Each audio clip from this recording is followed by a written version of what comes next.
Hello, Bible class. Just a short video to get us started on 1 Corinthians chapter 15. 1 Corinthians chapter 15 is known as the resurrection chapter in the Bible.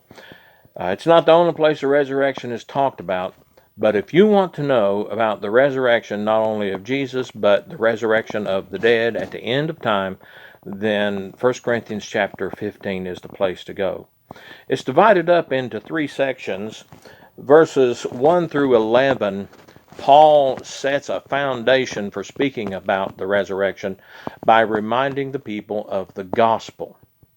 And then beginning in verses 12 and going all the way down through verse 34, Paul tells about the certainty of the resurrection and the importance that there be a resurrection.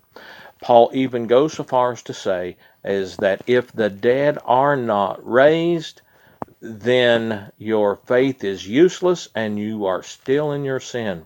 That's just how important the resurrection of the dead is.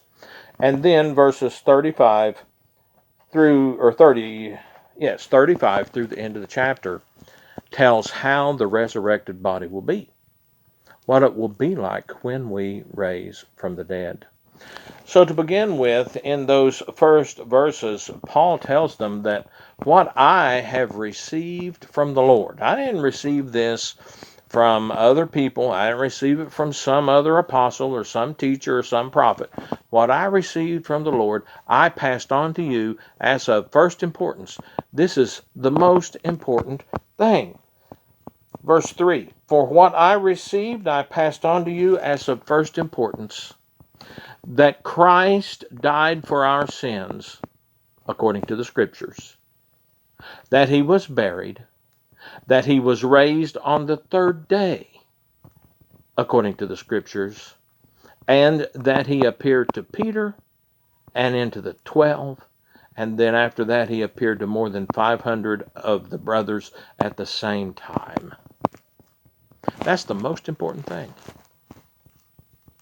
That Jesus Christ died according to the Scriptures, the way the Old Testament said it would happen.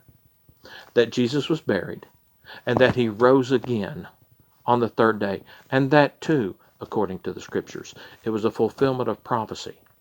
That's the most important thing. If we don't have that, all of it falls apart. We're wasting our time in church. We're wasting our time at Beth Haven. We're wasting our time studying the Bible and studying about Jesus. If Jesus didn't die for our sins, if Jesus didn't raise from the dead, then we can just forget about it.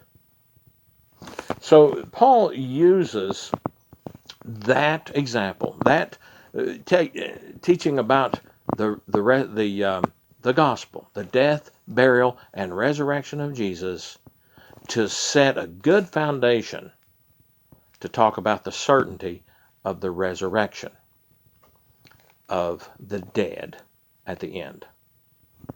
I'll put another video on here about that. TTYL.